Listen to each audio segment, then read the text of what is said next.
your paddle angles at the point of contact. Generally speaking, underneath the net, think about it being open.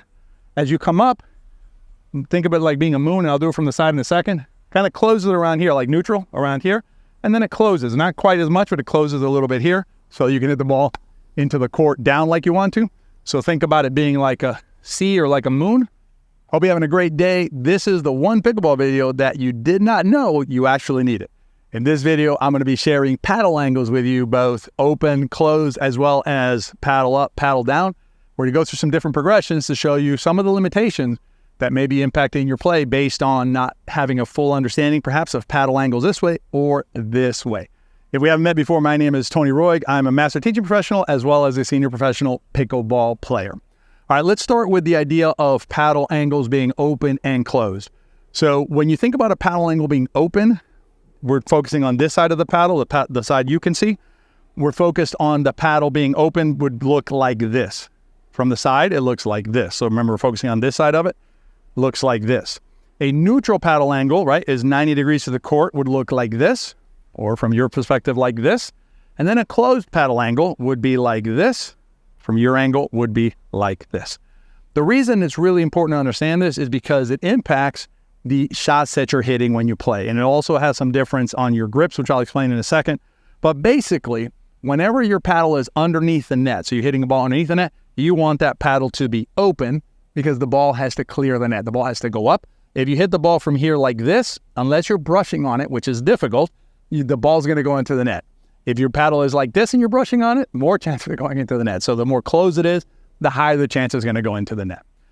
Likewise, when your paddle is above the net, you want it to be a little bit closed. Not crazy closed, but at least a little bit closed because you want that ball to travel down.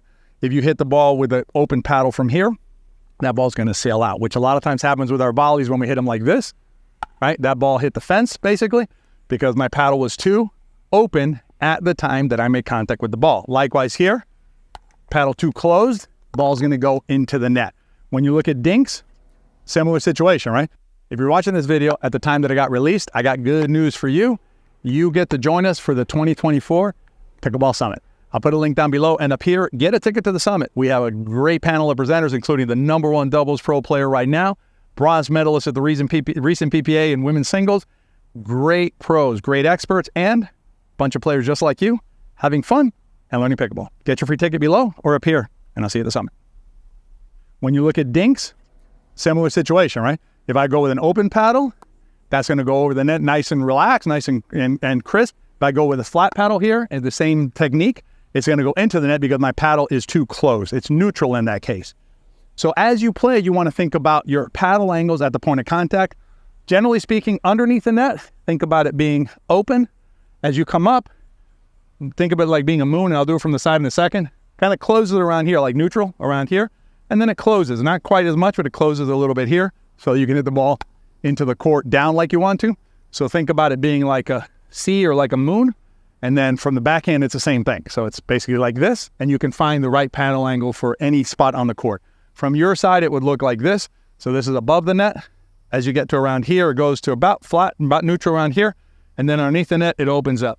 And if you want to take the extreme, right, think about the dribbler, right? So the net ball, think about that when you come all the way down like this, and you're going to open the paddle almost parallel to the court if you want to get it over the net. So you start from there and you come up here and you start closing it like that. So that's basically those paddle angles. Now I'm going to explain to you the side and down. But as always, it wouldn't be one of our videos if we didn't hear from you.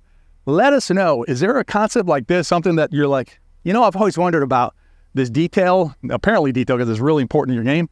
Let us know in the comments. Put it in the comments below. We love making videos for you that answer your questions, videos like this that are actionable and helpful to you. And if you haven't subscribed to the channel yet, maybe consider subscribing to the channel.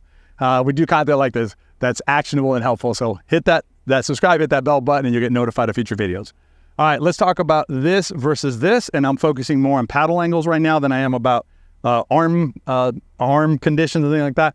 I'll link to a video up here. I'm pretty sure we have a video on the channel about that. If we do, it'll be linked up here, and I'll put it in the show notes. If not, I'll make one in the next 6 weeks or so. All right, so when you think about hitting your shots, particularly your dinks, right?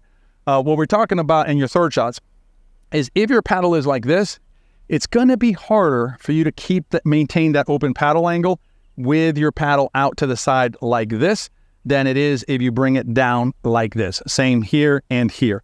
The more that you bring the paddle in front of you, the easier it is to open the paddle angle. So consider if you're having difficulty hitting your shots, like your dinks and stuff are going low and maybe like tripping the net or going, really close to the net.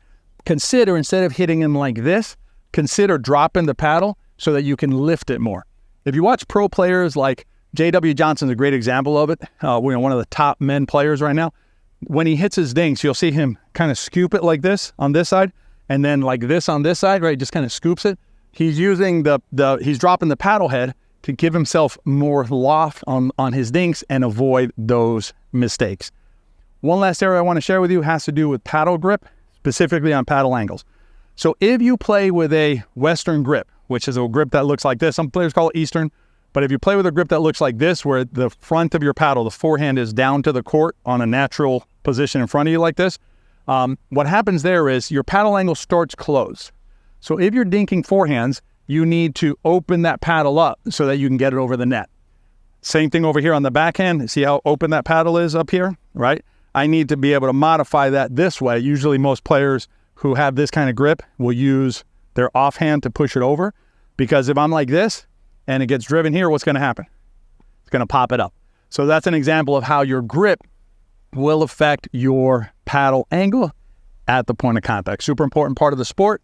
Hope you enjoyed this video. Again, if you haven't subscribed to the channel, hit that subscribe button below. Let us know in the comments if you enjoyed the video, and if you have an area that you're curious about, happy to do that. It's a hot day today, so I'm going to get some water, and I'll see you in your next video.